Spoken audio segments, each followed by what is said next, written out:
बेले बेले समय आउ परिस्थिति एपरी जगार आनी छेड़ा कर दौचे जे ना क्या दोष दे पारुछि ना मु निजे निर्दोष बोली प्रमाण करि पारुछि।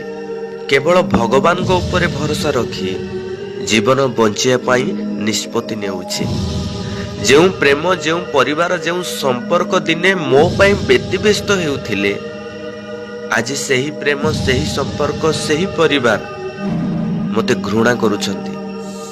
समय तो ता बाटरे से चलीछि, मनीष भी तो ता निज कर्म करी चलीछि। जो मनीष पाखरे सब शून्य हो जाउछि ना सही मनीष को प्रेम परिवार संपर्क सबुदिन पाई दूरेई दउछि।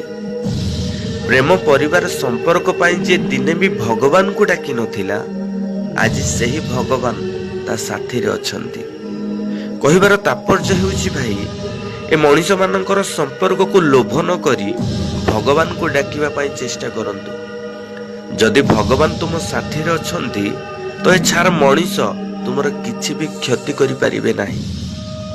भाई जदि वीडियोटी भल लगे निश्चिंत कमेंट माध्यम रे आपण मानकर मतामत जणाइबे।